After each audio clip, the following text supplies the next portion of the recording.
وكذلك أوحينا إليك روحا من أمرنا ما كنت تدري ما الكتاب ولا الإيمان ولكن جعلناه نورا نهدي به من نشاء من عبادنا وإنك لتهدي إلى صراط مستقيم صراط الله الذي له ما في السماوات وما في الأرض ألا إلى الله تصير الأمور. After those long dark nights, now my world is bright. Islam is my sight. Now I found the light. After those long dark nights, now my world is bright. Islam is my sight. Now my world is bright. Islam is my sight. To all our viewers around the world, Assalamu alaikum wa rahmatullahi wa barakatuh, and welcome to this week's edition of The Straight Path. I'm your host, Fuad Muhammad. Well, tonight on The Straight Path, we are privileged to have a very special person with us, one that was born into a Christian family, all the way from Texas, America. He is now one of the biggest da'is, calling everyone actually who he meets to the word, to the truth, to Al-Islam. Who's the special guy? Sheikh Yusuf Estes. Assalamu alaikum, Sheikh, and welcome to the show. How are you? Alhamdulillah. I'm kind of surprised to be here tonight. We've been working with Huda making these TV shows, and for you to invite me on this program tonight was kind of a surprise to me. I didn't know that... Really? Well, actually, we have something bigger than that for you. Really? You want to make some more shows, right? Actually, bigger than that, Sheikh. You know, we've been working on that one called, it's called Beauties of Islam. Mm-hmm. The one is called Ramadan Reminders, and then we got the one called the Muslim Mailbox. But actually, Sheikh, we didn't call you here to talk about the shows. No? No. We want to know how a Christian preacher became a Muslim. Everybody asked me this story. You sure you want to hear this? Again. Again and again. Ever since 1991, so many people ask me this, I decided to put up a website on the internet that tells the story. Yeah, in the story on there, it's actually true. It's so true. But even now when I read it, I start crying.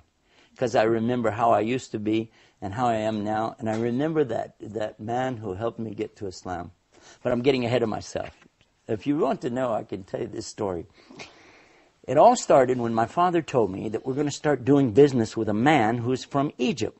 Oh, really? I got excited. I said, okay, Egypt, that's the land of the pyramids and the Sphinx. You know, they call him Abu Hol. Yeah. And this is going to be like Nile River, and was that the Cleopatra? Yes. I said, I could just see business cards now with those pyramids on it, camels and all this kind of... And then my father, he says, and he's a Muslim. Muslim. I said, a what? He's Muslim? Oh. I was thinking, of all the things. I said, Dad, you know we can't do business with a Muslim? He said, why? I said, you know, because my father knew these TV evangelists. Maybe you heard of some of them, like Jimmy Swaggart and Jerry Falwell and all these different guys. And he knew them. And the things that they said about Islam, the way that they used to put down Muslims in the Quran, and the horrible things that were being said. And by the way, not true, but I didn't know that. So I'm saying to my father, you know, these guys are hijackers. They're kidnappers. They don't believe in God. They worship a black box in the desert. And they kiss the ground 5 times a day. So my daddy's saying, no, you got to meet this guy. He's really nice. We're going to do business with him. And I said, I'll meet him on one condition. He said, what is it? I said, we do it my way. He said, what's your way? I said, okay, I want to come from church. It's got to be on Sunday. And then what I'm going to do, I'm going to come to him. I'm going to stop and eat or nothing, directly to him. And I will have my cross. I used to wear a cross on my belt loop, about that big. Okay? And I had a Bible that I carry under my arm all the time. and I have a cap on my head, and across the top of the cap it says, Jesus is Lord. And that's the way I want to meet this guy. Well, my dad said, okay, Sunday it is. Okay. We had a store in the mall in a place called Grand Prairie, Texas. And so in the store, we go to meet him on Sunday, you know. Now, I was ready for this guy, and I imagined, what's this guy going to look like? You know, he's going to be wearing one of those long white robes, and he's going to have a big outer garment thing, what they call a bisht over that, and he's going to have a turban on his head, and he's going to have an eyebrow that goes all the way across from one side to the other, a huge bushy beard that he'll have, and a big sword that he's going to be carrying.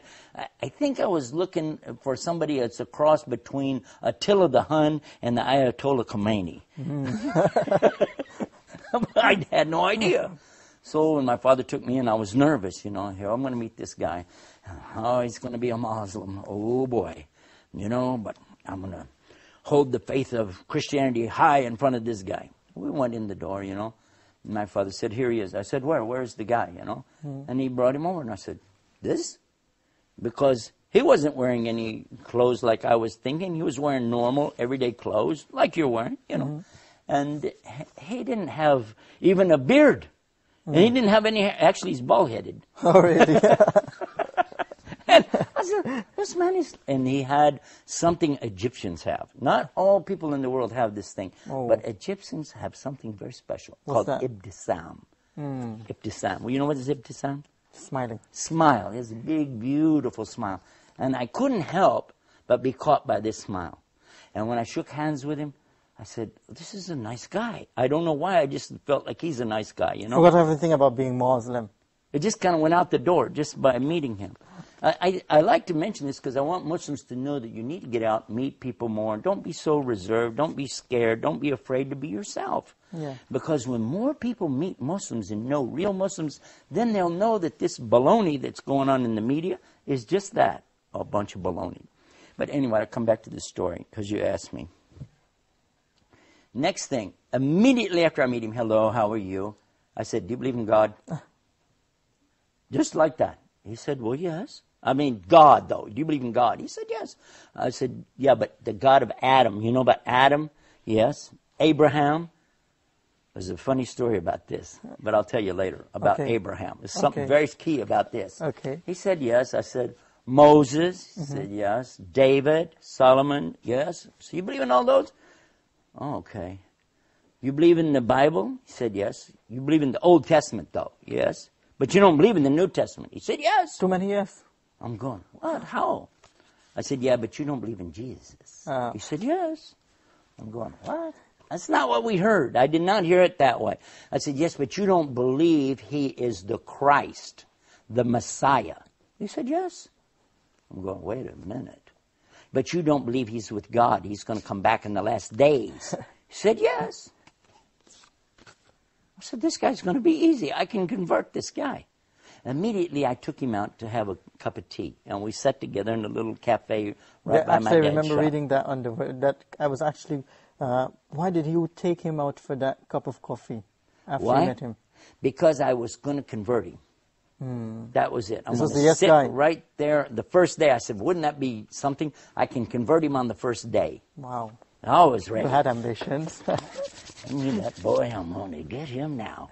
So I started talking about Abraham. I'm telling him the story of Abraham and his son Ishmael, his son Ishaq, you know, Isaac as we call him in English, and the story of how Abraham has to sacrifice his son. And he's sitting there going, yes, that's what we believe. We believe that. I said, yes, but what about this point right here where a ram has to come in and be the salvation because there's the substitute and it's so and so, and I'm going on. And he said, yes, we believe that. I was thinking, now, wait a minute. I had talked to another priest friend of mine. He's not a priest, he's a preacher for the born-again Christians. And he told me to be real careful with these Muslims. But for sure, he was telling me, read this to them because they don't believe this.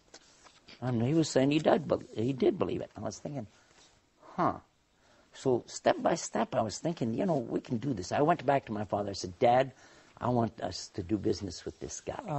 My father said, okay, great. I said, because I can convert him. And my father, he's so sweet.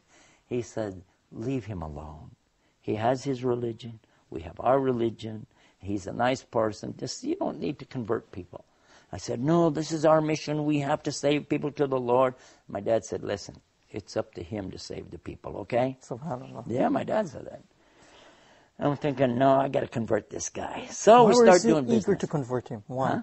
Why were you so eager to convert him? Well, to be honest about the thing, you see, I was out on the streets going around doing what we'd call in English, Arabic, when we Muslims, we say street dawah. That's what I used to do as a Christian.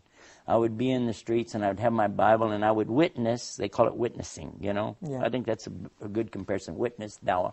And I would go up to people like drug dealers or prostitutes in the street, anybody. I see them, they're downtrodden, poor, they don't have a home. If I have anything, if I have some money, I will give it to them. And, well, they're saying, oh, thank you, and give them some food, anything. And then at the same time, I start bringing them the message of the Bible. And I would quote to them many of the scriptures in the Bible, the good things, the things we as Muslims know, or, we should do it too. There's no doubt about it. These are good teachings, very moral and upright things. And so as I was doing these things, I felt a need to call the people to Jesus. Yes. And that's what I wanted to do with this man. And I was told these Muslims are very dangerous people. They don't believe like we believe, and they're, just stay away from them. And I've been warned in a number of times. By your friends? Yeah, by other preachers, actually. Preachers. Yeah. So then the next thing that happens, we start traveling together. This gentleman from Egypt, I can't remember the name of the city he's from, but anyway. So as we're traveling together, working together, I watched his character and I thought, wow. Every time it was time for him to do what he calls salah. Salah means like the connection between you and Allah. And it doesn't really mean prayer. It's bigger than that, but you know that. Anyway, so he would stop. Whatever we're doing, he'd say, excuse me for a few minutes. And I would watch him. And we're doing business. We're trying to do this. Here he goes. Walk over there and you'd see him and bowing and putting his head on the ground. And in the moment he would put his head on the ground, I'd say, look at this. This is so unbelievable. A human being, a strong man who's willing to humble himself to put his head in the dirt in front of his Lord.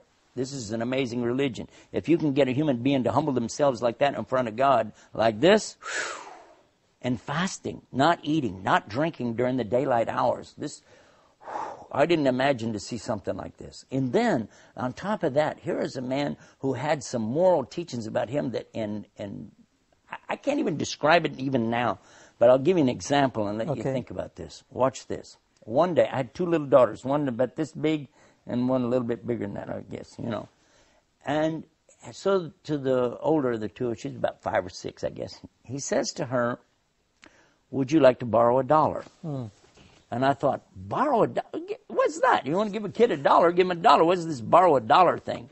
5 years old she was at that Yeah. time. So he gave her the $1, and I told him thank you for that. I was thinking, because in Texas we actually say, hey, can I borrow $1? Borrow $10, borrow $20. We don't mean we're going to ever pay it back, by the way. That's the kind of borrowing we're talking about. A few days later, he asked her if she had any money. She had like 4 quarters, something like that. And he said, okay, give it back. This is the $1 you owe me. And I thought, oh, how tacky. Who's this man, And I asked him, I said, what's that? He said, well, do you remember another time that I borrowed $1 from her and I paid her back? I did remember that. Yeah, one time he asked her for $1 and I thought that was tacky. But then he gave it back. And now he's asking her to pay it back. And I'm asking him, what's this about? He said, it's training the children to learn the responsibility of the value of the money and the value of your word and how you live up to what you say you're going to do. He said, and it was less than 2 days, not because children's memory wouldn't last that long, but within 2 days, he did this. And I realized that this is a huge teaching in business. And he said, and another point is, it must never be more than the original amount. Because no riba in Islam, there's no usury, no interest. I thought, wow. I said, let me watch this guy a little bit more, Step by step, I watched his character. And then one time we would go to these flea markets and things like that, put out these tables with stuff. I get a lot of stuff that is outdated merchandise. The dates on it are so close, no store would sell it because it's going to expire. In the United States, that's a big deal, you know. So if the date's going to expire within 2 or 3 days, nobody would want it, you know. But you could sell it at the flea market. And it's what we had. So I have the table lined out with stuff. You know, a lady came and she started to buy some things. And he reached under the table and was giving her things from under the table. I said, what are you doing? He said, I'm giving her this. I said, look, this has got 4 or 5 more days than this. Give her this stuff. He said, I can't do that. It's not my religion. I said, what? He said, this stuff here has only got 1 day left. Now, this stuff here has more days. I said, but that's why we put it up there. He said, that's not for me, okay? He said, you can do it. I don't want to do that. I said, okay, do whatever you want to do, you know. He was an amazing man. And I kept thinking, you know, if we get this guy in Christianity, we're going to make him a saint right away. Maybe even So you still an wanted angel. to convert him? Huh? So you still wanted to convert him? Of course! What part of the story are you missing here? Hello? That's my goal. I haven't thought about anything else. So then another strange thing happened. My friend, the other preacher, he used to carry this big cross. He would bolt it together. It was about 14 foot long. And he would carry that big cross and walk down the street. And when the reporters, journalists, TV people would come out and ask him questions, and he'd be telling them about the Lord, and he'd give out these pamphlets he had and collect donations. And so, and this was really funny because he had a heart attack. Now, it's not funny to have a heart attack, but it was what happened next. I would go visit him every day in the hospital.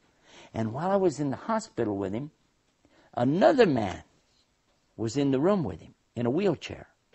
So I go over to this other gentleman and I start witnessing to him. And I've got a Bible under my arm and I got my cross with me. I got my hat. Jesus is Lord. And I'm telling this other man in the wheelchair about Jesus loves you, about the Bible. And I asked him, where are you from? He said, I'm from Venus. I'm going, Venus? Venus, Texas? He said, no, the planet. I'm going, oh, he's crazy. I thought this was a cardiac ward. Maybe it's a nut ward, you know. It turns out, though, that he had been very depressed. And this heart attack had really hurt him, you know. And not just physically, but, you know, mentally and things, because he couldn't do what he wanted to do in life. Sheikh, can you stick a point there? We just want someone to meet you, actually. Can you please come? Assalamu alaikum. Walaikum Sheikh salam. Yusuf. Assalamu alaikum wa rahmatullah. Walaikum salam. This is How are you? Mr. Ahmed Fahmi, our Yeah. regional Wanted director. to of greet Huda you. TV. Yeah, you're the regional manager How for are you? the Huda TV. Nice having you with us, man. By the way, I got you a surprise. Yeah? Guess. Surprise. Guess So, what? I don't know, some Hold more on. programs? Just hold on. What? 1 second. He's the regional Manager, it's regional director of Huda. Huda, yeah. Yeah, in Cairo. Here we go. Do you know this guy? Muhammad? السلام عليكم ورحمة الله حبيبي شيخ يوسف. Oh my gosh. Unbelievable. How are you, brother? I can't believe it. It's a long time. يا أخي.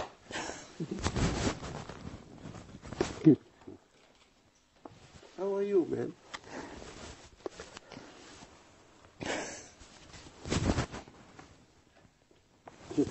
This is the guy I'm talking about. Okay. Surprise, huh? Take your When did you seat guys do this? so he can join the show. Is this a real show? Are we already on TV? Yes, we are. Sheikh Yusuf, just I gotta go. بسم الله الرحمن Fuad, الرحيم. continue the show. Jazakallahu Yeah. khairan. Would you like to tell the viewers who this guy really is? Have a seat. It's been a long time. How are you? Alhamdulillah. How about you? I'm talking about you. I'm sitting here. You know that. It's been here. Have the you been time. here listening to this? I've been just trying to make a surprise for you. I know you were here I'm surprised. in Egypt. I'm surprised. For sure. Alhamdulillah. I'm glad to see you in a good health and talking about me too. Is this really, we're still broadcasting? This Yes, is- we are. Okay. All of this is on camera. Because otherwise for I the want to viewers. just take him and we're going to go out and... We'll do This that. is Muhammad Abdurrahman. This is the man I'm telling you about. This is MashaAllah. Allah يحييك Sheikh Yusuf. this is the light for Islam to me. Allah MashaAllah. يبارك فيك. Wallahi, I am so impressed of what I hear always about you and what I watch on the TV. May Allah reward you for your efforts and your strength in keeping your path like this for 17 years now. Every time I tell the story and I think about you, Allah يخليك Sheikh Yusuf. I thank Allah so much that He sent somebody like this man. Why? I don't want to talk about you in front of your face. This is embarrassing. No, I hear. But this man, if Allah would have sent anybody else, I would not have listened to them. Subhanallah. No, Why? it's clear. Why? Because you remember I was just telling about the priest and the one in the wheelchair. I was just telling you the story. This man was in a wheelchair, and it turned out he was a Catholic priest. Okay. So when I was witnessing to him, he said, okay, I want to confess something to you. And I said, don't confess to me, I'm not a priest. I'm not even a Catholic. He said, I know that. I am a Catholic, I am a priest. Okay. And I was shocked. You remember? Yeah, I remember. Father Peter Jacobs. Peter Jacobs, yeah. I remember him very well, yeah. When he got out of the hospital, I asked him to come and live in the house with us. And in the meantime, we brought Muhammad to live in the house with us. We had a big house out in the country. Okay. We called it the Little ranch. Okay. Yeah. And this You time you remember were the new in range? America. Midlothian, huh? This time you were new in America. Yeah, less than 1 year. Less than 1 year. Yeah. Sometimes he would say words, I didn't have a clue what he was saying, but he'd be smiling, I'd be going, yeah, I guess. You know, he was still getting his English together. Oh my God. You're Texan. Oh, and then what happened? Yeah, I'm so, I don't know if I can remember what we're doing even here now. This is shocking me. Okay, you met the guy in the hospital. Oh, yeah. He said he's from Venus. Yeah, well, that's what happened. After I found out he was a Catholic priest, I realized that, you know, he didn't like me coming and preaching to him as a Protestant Christian, you know. Anyway, when he came to live with us, I was telling him about this guy is a Muslim living with us. Let's convert him. He's telling me, actually, as a Catholic priest, we had to study Islam. I know about Islam. I said, you do? He said, yes, it's a very important religion, and it has this and this. He's known the 5 points of Islam, you know, the pillars. Yes. Believing in Allah and His Messenger and performing the salah, the prayers, fasting Ramadan and paying zakat, the charity, and also making pilgrimage. He knew all about these things. So then we would sit around the table at night. Now here's what we do. Clear off the table after the food. And then nonchalantly, let's just discuss the Bible in front of our Muslim friend. So I bring out what? The Revised Standard Version of the Bible. My father brings out the King James Version of the Bible. A different version. My wife had, she Everyone. had the Jimmy Swaggart's Good News Right. for Modern Man. Sure. And then the Catholic priest has a totally different Bible. Because these books are all 66 books each, okay? But the Catholic version, which is much older, in fact, the Christian Protestant Bible comes from the Catholic Bible. But the Catholic Bible has 73 books. What happened to the other 7 books? Nobody knows. Anyway, here we are. We're talking about which book. No, my book. No. And my book says in it that the Malik James, the King James Version, is having grave defects. It needs to be retranslated. And my father's saying, no, this is no, this one, no, that one, so and so. And finally, I'm embarrassed because we're arguing in front of him. I said, okay, but just change the subject. How many versions of that Koran thing do you have? Yeah. Okay. Let's take the answer from him after we take this short break. Stay tuned, viewers, as we speak to Sheikh Yusuf Estes and the person who gave him Shahada, Brother Muhammad Abdul Rahman, after the break. Stay tuned. My world is bright.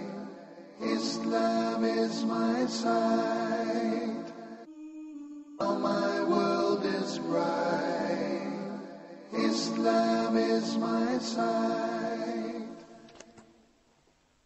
Assalamu alaikum wa rahmatullahi wa barakatuh, and welcome back to The Straight Path. We're talking to Sheikh Yusuf Estes and his journey to the Straight Path, along with the brother who gave him Shahada, Brother Muhammad Abdul Rahman. Alhamdulillah. Welcome again to the show, Sheikh. Ahlan wa sahlan. مرحبا Sheikh Yusuf. So we were talking about 5 of you on Brother Muhammad.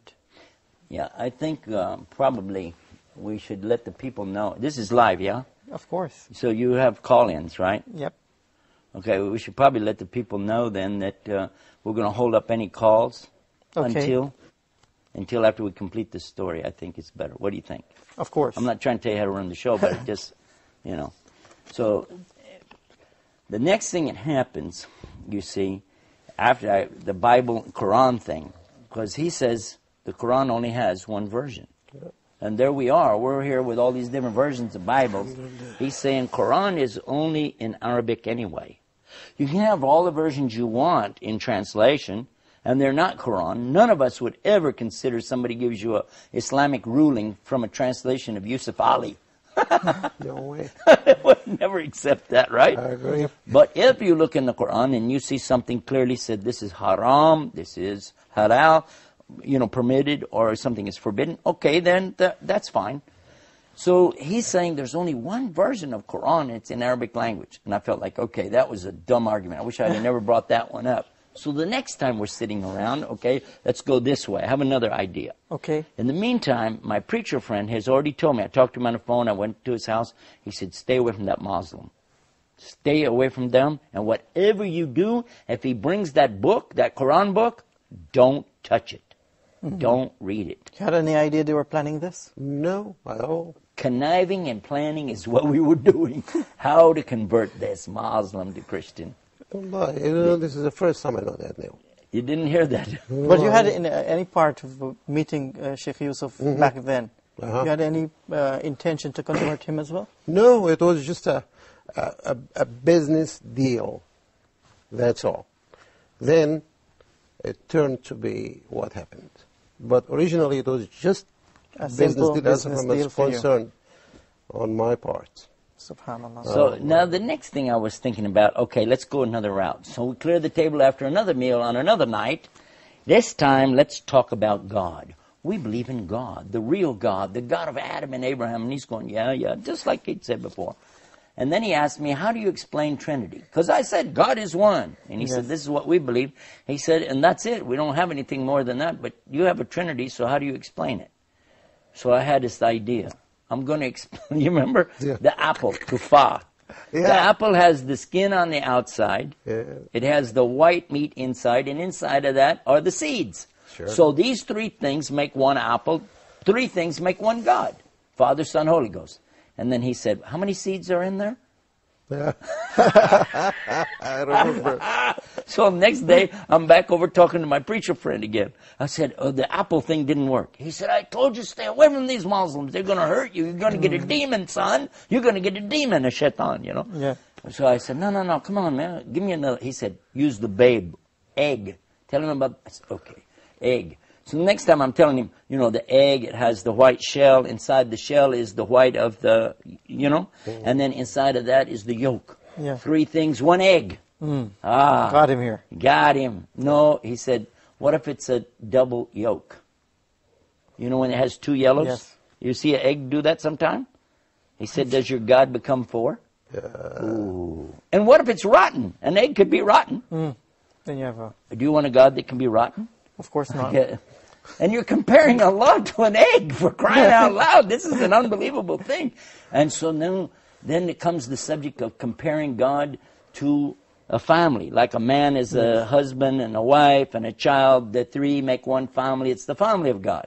Well, what if you have some more kids or twins? Or what if you get a divorce? You want a God that can get a divorce? No, you don't want that. So we're going through these different stages of how to explain something. Finally, I'm about exasperated. I tried the finger. You know the finger? Yeah. When it's 1 finger, but you go like this. 1, 2, 3 parts makes you compare God to your finger. What's this? SubhanAllah. Trying everything possible. Yeah, and then finally, the water. You've heard of the water one, right? Yeah, I remember. The water is like this. Water is 3 things. It is a liquid. It is a gas when it's a vapor, when it becomes steam. And also it's a solid when it freezes. 3 things all in one. Except what? They can't be all 3 at the same time. Yeah, that's right. So now what will you do?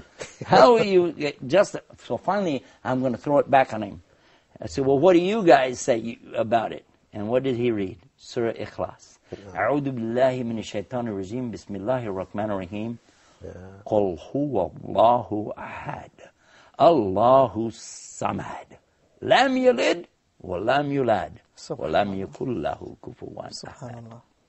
Now, the meaning, when he explained the meaning, this is what got me. But while he was saying it, we were in the car. Yes, I remember. And you were reciting, and I told you, stop, read it again, say it again. You said, why? You don't know the Arabic. I said, no, something is beautiful. I don't know what you said. He started crying, you don't know Arabic. I remember that. Many times I saw other people like me who they hear the Arabic in the Quran. They don't know Arabic, but they start to cry because it's Allah's speech. And when the heart is real and sincere, it recognizes Allah's speech. Subhanallah. It does. The heart does, yeah. It's not a joke. Now, if somebody's a non-believer, won't believe that anyway, so who cares? But if somebody believes, and they will recognize this Quran, this speech of Allah. And I'll come back to this. So now, I'm perplexed. I'm stressed out over this thing. I can't convert this guy. In the meantime, he brings a Quran. That big, remember the big Yusuf Ali translation? Arlington Mosque, yes, sir. He got it from the mosque. Arlington Mosque, yeah. Yeah, and he brought it, and he set it on top of the counter in my dad's store. It was set up there. And I'd look at it, and he said, do you want, I said, no, that's okay, you know. And when he wasn't looking, you see, I went over and I looked at it, and I remember my friend's warning, don't read that book. So I said this little prayer in my heart before I touched it. Oh God, protect me from any evil while I read this book. Now, any Muslim knows that that's exactly what we always say anytime we go to the Quran. Every Muslim does that. A'udhu billahi minash shaitani rajim. I seek refuge with Allah from the cursed devil. And then we begin to read the book. Exactly. I didn't even know I was doing the right thing. I opened it up. And what I read? Surah Fatiha. Subhanallah. Anybody that knows Surah Fatiha, they knows this, how beautiful it is. It said, Bismillahir Rahmanir Rahim, Alhamdulillahi Rabbil Alameen, Ar-Rahmanir Rahim, Maliki Yawmiddin. Iyaka nabudu wa iyaka nasta'in. Ihdina siratal mustaqim, siratal ladina an'amta alayhim, ghayril maghdubi alayhim, waladallin. And this man sitting right here is the one who taught me how to recite that. I remember the first day. I remember the first day when you said, would you like to learn how to do this? And you were teaching us Bismi, Bismi, Bismi. And we were saying Basmi? No, Bismi. Yeah. Bosmi? Yeah. No, Bismi, Bismi, Bismillah, Bismiwa, Bismillah, Bismillah. And finally we got Bismillahir Rahmanir Rahim. I said, wow, that's good. He said, no, that's just the first part. Yeah. But it said Bismillahir Rahmanir Rahim. Yeah. Alhamdulillah Rabbil Alameen. It took us like 2 days to get that. Wow. Yeah, I remember that. But we were so excited. Hundreds of times until in Arabic, and he's a Texan, you know. Careful now. Don't mess with Texas. No, I'm not messing with it.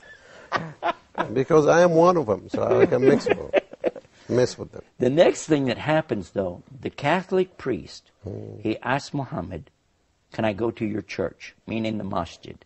He went with you. You remember that?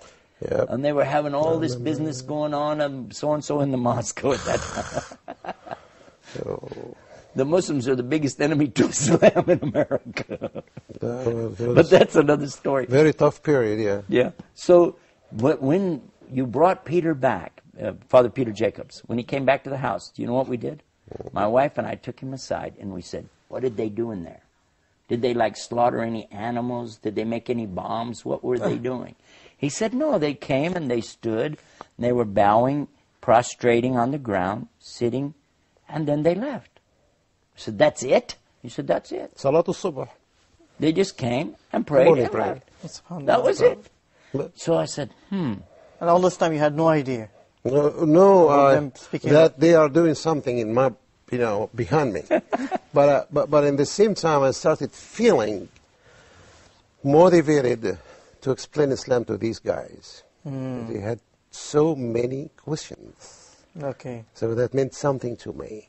Okay, so you're starting now. It's not just a business deal now. I give it more. No, it's not only a business, just business anymore. It became just something else together with the business. What was the point?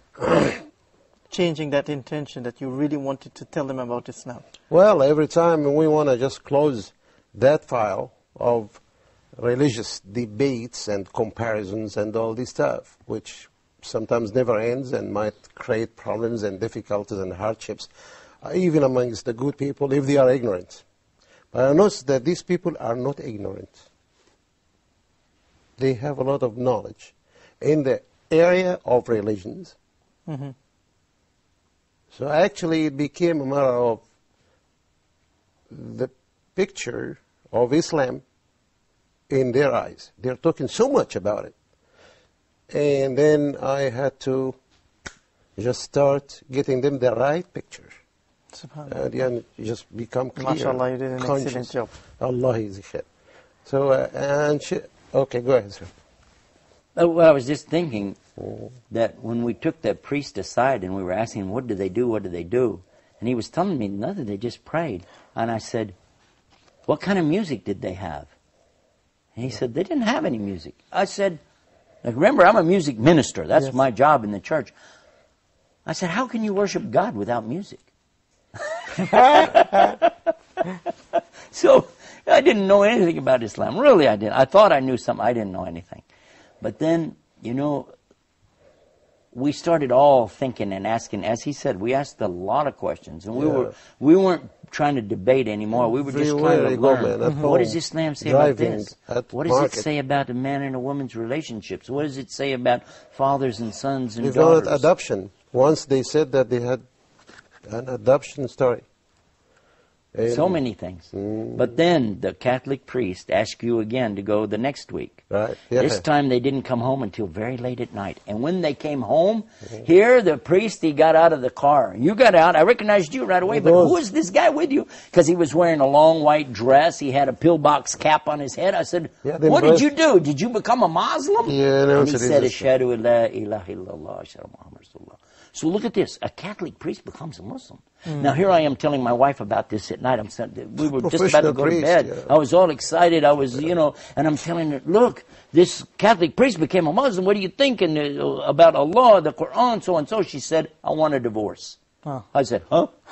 She said, I want a divorce. I said, why? She said, a Muslim can't be married to a Christian. I want a divorce. I said, wait a minute. Whoa, I didn't say I want to be a Muslim. I will never be a Muslim. No. Don't worry about a divorce. Besides, Muhammad told us a Muslim woman can't be married to a Christian man. Yes. But if I became a Muslim, we could still be married.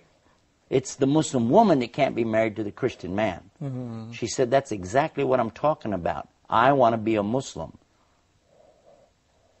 I said, what? I wasn't ready for that. And then I said, wait a minute. Hold on, there's good news here. Because I really did like Islam. I didn't know how to tell anybody. I wanted to say, I couldn't. So I said, okay, I too wish to be a Muslim. That's the good news. I'll be a Muslim too. She said, I don't believe you. I said, no, I'm telling the truth. She said, no, you're a liar. I said, I'm not lying, I'm telling the truth. She said, you're either a liar right now, or you were a liar 5 minutes ago when you said you didn't want to be a Muslim. SubhanAllah. Either way, you're a liar. I was shocked. I said, what am I going to do? So I went downstairs. Actually, she was throwing me out of the house. And I was thinking, how did she throw me out of my father's house? I went down and I woke you up. Oh, she was throwing you out of She was, yeah. Wow. And I went down and got you. That's when we walked around that night. Yes. Walked all of those back roads, I all remember through them. Midlothian. You remember? Yeah, the ranch. Until the sun started coming up. And I'm asking him a million questions. And finally he said it like this. He said, it was a beautiful thing he said. Allah. It's not between you and me anymore. It's not between you and your father. My father was a minister, by the way. He said, it's not between you and your wife. This is between you and your Lord. You need to go talk to him. And he let me go. And he went off to pray Fajr. And I went off and I put my head on the ground in the same direction I'd seen him do that. And I said, let me do what he did. And with my head on the ground, I said these words, oh God, guide me. And when I lifted up my head, I knew I needed to be a Muslim. I went in the house. I went upstairs. I made a shower. I came down, and in front of this man right here, and that Catholic priest, I made my shahada. I said, Ashhadu an la ilaha illallah, Ashhadu an Muhammad Rasulullah. A few minutes later, my wife comes down with hijab on her, and she did the same thing. She made her, and a couple months later, my dad accepted Islam. And before she died, my stepmother accepted Islam. And my children grew up as Muslims. So this one man right here, wallah, may Allah accept it from him. Allah accept from him. Okay, I have a question for you, brother. Responsible for all of us. Actually, the telephone was going crazy, so we have to take some calls now. We have Brother Mahmoud from Egypt. Assalamu alaikum, Brother Mahmoud. Go ahead. وعليكم السلام ورحمة الله وبركاته. وعليكم السلام. All Sheikh Yusuf, Sheikh Muhammad, جزاكم الله خير. أهلا وسهلا يا I'll be quick as possible to let people the chance. I want something that I want your opinion about. I have someone who is Catholic from Memphis, USA. I just had a small story with him. He just asked me once on the internet. He asked me if I'm a Muslim, and I said yes. He asked me a strange question. He asked, when you take over the world, can I still be Christian and pay jizya? And I told him, why do you say that? Because he said, because I know this is the fastest growing religion, and you're all going to take over the world. So I kept back with this guy, and I showed him few of your material in your website about Islam being the same message Jesus had, and he finally admitted that Jesus is the prophet and that Allah is one, alhamdulillah. But when I talk to him about Islam, he hesitates and say that he needs more time. And it's over a month now. I don't know what next step to do with him. And so if you may give... Okay, got the point, Brother Mahmoud. That was Brother Mahmoud from Egypt. Just before we take his question, when he and his wife took Shahada in front of you, what was that feeling like? I was expecting it. You were? It came gradually in every day sunrise. Subhanallah. Whenever I will pray, finish the prayer, look at their faces changing, looking at many questions about why do you go towards Mecca, as if a business of a person who wants to get involved, just asking about the details. I'm saying that for the first time in front of you, but that I had my own feelings as well. I didn't know that. My impressions, yes, I'm saying that for the first time. But I noticed for a period of time before you take Shahada, that thing was going to happen. You did? Yes, sir. One time I caught this man in the night. I caught him in the night, and I saw him praying, so I asked him the next day, because I came downstairs for something. So next day I asked him, I said, I thought you guys only pray 5 times a day. He said, yeah. I said, okay, but you were praying in the middle of the night. He's this man, I'm sorry to expose this to the people. Sorry. But he's doing the Qiyamul Layl. And then later I find that this is how, if you want to see, I'm going to give the advice to our brother who I just asked, Mahmoud just asked the question, and the answer is, if you really want to see people enter Islam, you sacrifice to Allah by what? Give dawah in the day, but give dua in the night. Get up and cry to Allah. Oh Allah, guide these people. Allah, guide these people. Allah, you're the only one that guides. Guide them. And wallah, this man, wallah, I love you so much. Okay, we have another telephone call, Sheikh. Brother Fasir from KSA. Assalamu alaikum. Assalamu alaikum, Sheikh Estes. Wa alaikum salam. Sheikh, from the time you have become a Muslim and till now, you have been doing dawah and converting people to Islam. So I want to know, how do you change the radical image of Islam that the Americans have in their mind? Can you please clarify that for me? And I've always watched the lectures in India that you delivered on Peace TV. She's going to try to advertise another TV show on our show. Whoa! Huda TV, Peace TV. Okay, good news is, by the way, we all love each other and we're all working for the same God. Alhamdulillah. Yeah, so she was asking, how do you see the Muslims in America? Well, I think it's only fair to finish Mahmoud's answer about the Catholic person who's with him. First of all, you said he's been for a month. This man was patient with me for more than 3 months. But look at the reward he gets. He gets the whole entire family and all of us giving dawah. Who knows how many thousands of people entered Islam and all waiting for you on the day of judgment. So, alhamdulillah. I think we have another telephone call. Go ahead. Yes. Yes, assalamu alaikum. Wa alaikum salam.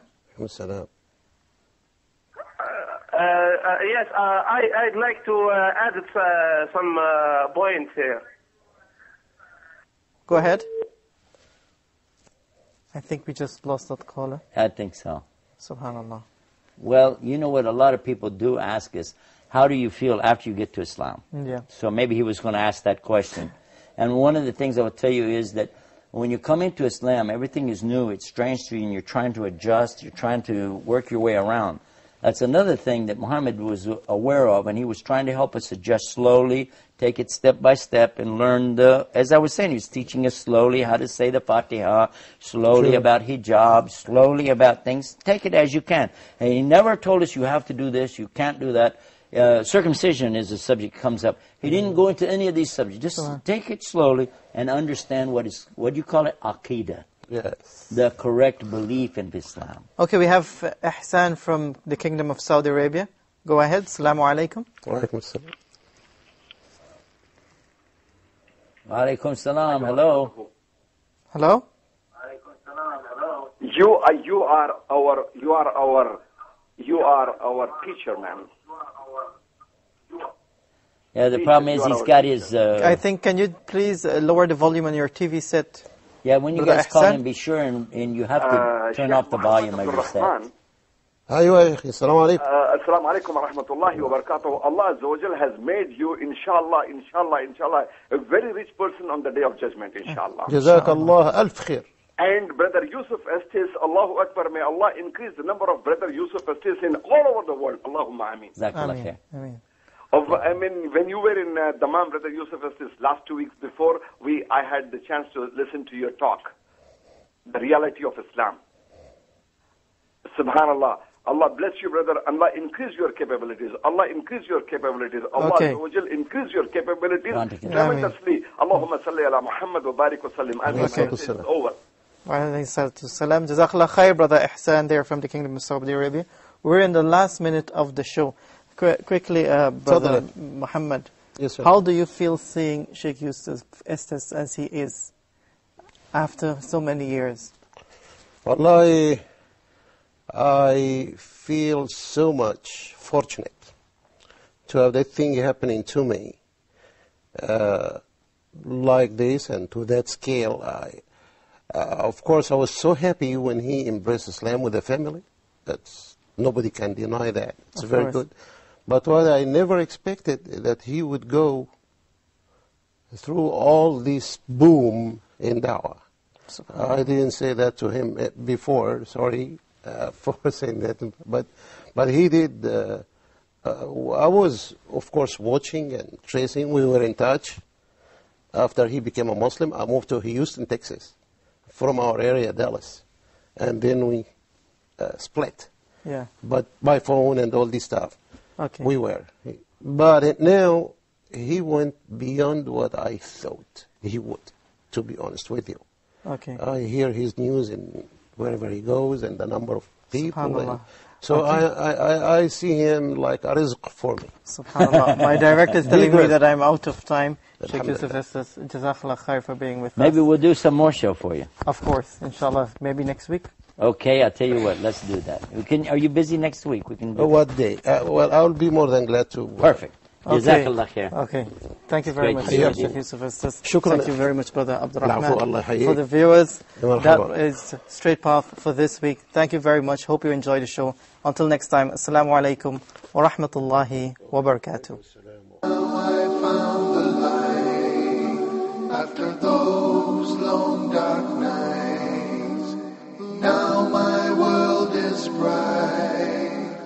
Islam is my sight. Now I found the light after those long dark nights. Now my world is bright. Islam is my sight. Now my world is bright. Islam is my sight.